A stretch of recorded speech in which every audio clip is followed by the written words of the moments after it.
What is the purpose of the followers of Muhammad in shouting Allahu Akbar when slaughtering other human beings, destroying buildings, and before suicide bombings?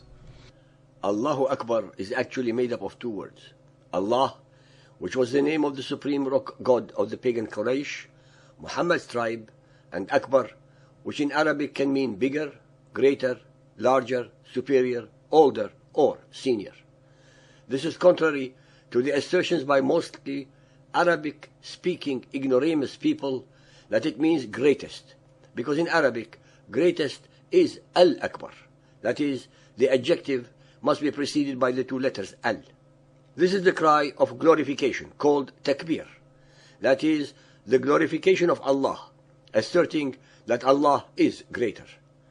Contrary to the general perception inculcated into the minds of unlearned people in the Arabic of the Quran by the followers of Muhammad, this cry was not invented by Muhammad, because it was used by the pagan Arabs long before Muhammad and his Quran.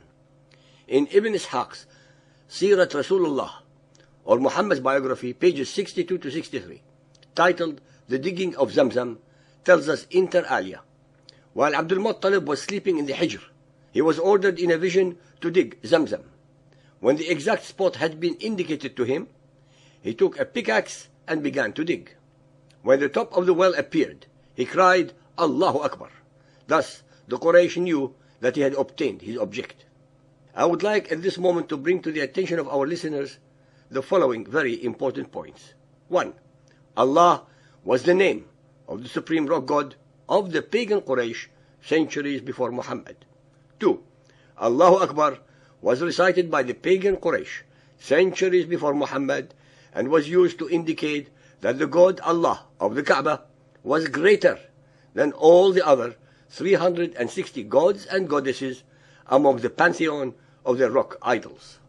This pagan tradition too was absorbed, subsumed, and Islamized by Muhammad into his new cult belief system and constantly used as a terrorizing battle cry by him and his followers. In fact, this expression is also used when animals, as well as humans, are being slaughtered.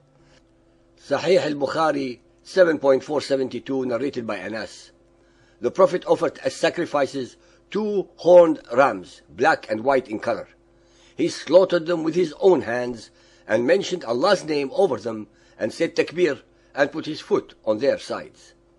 A battle cry is a yell or chant taken up in battle, usually by members of the same military unit. The content and nature of battle cries varies, depending on whether their intent is to threaten, to give courage, invoke a family name or family lands, or call on a god for assistance.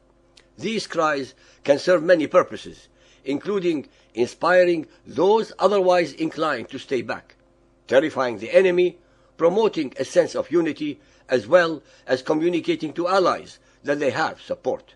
It serves 3 purposes. 1. To terrorize the enemy before and during an attack. 2. To give an esprit de corps for the fighters. 3. To act as a witness to their beliefs before their death. Sahih Bukhari 5.456. Muhammad led the fear or terror prayer Allahu Akbar with one batch of his army while the other batch faced the enemy. This is called the terror verse by the Muhammadan exegetes. Bukhari Hadith 5.516.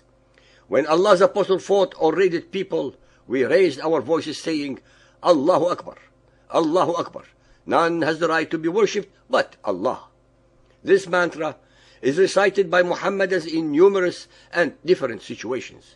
For example, when they are happy or wish to express approval, when an animal is butchered in a halal fashion, when they want to praise a speaker, in times of extreme stress or euphoria, before attacking an enemy, or even when slaughtering an enemy. It is also recited during each stage of both obligatory prayers, which are supposed to be performed 5 times a day, and the extra performed prayers, which are at will. The Muhammadan call to prayer, Adhan, and the commencement prayer, Iqama, also contain the phrase Allahu Akbar, which is heard in cities all over the Muhammadan world. In Arabic, Allahu Akbar is called a takbir, that is, the glorification of Allah. The Quran contains 109 verses that call Muslims to war with unbelievers, 80% of unsuspecting humanity.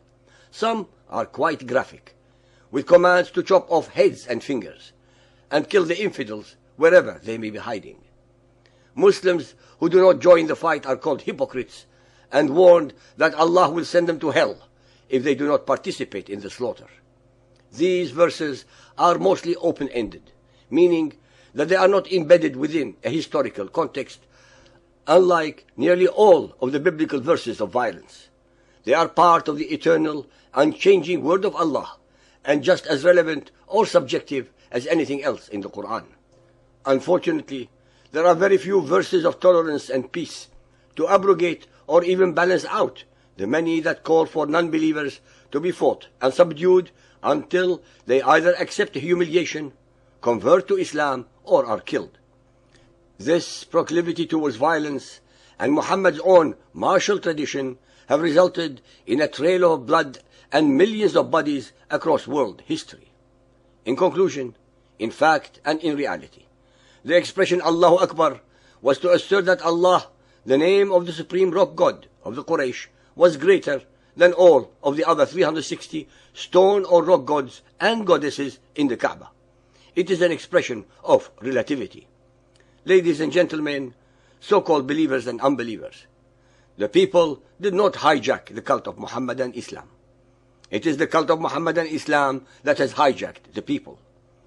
1400 years later, in the 21st century, the modern followers of Muhammad use exactly the same terror verse as they slaughter, bomb, hijack, and blow unarmed and innocent civilians all over the globe, and make sure that the medium of television is there to have the whole world as witness to their mind-boggling barbarity and cowardice.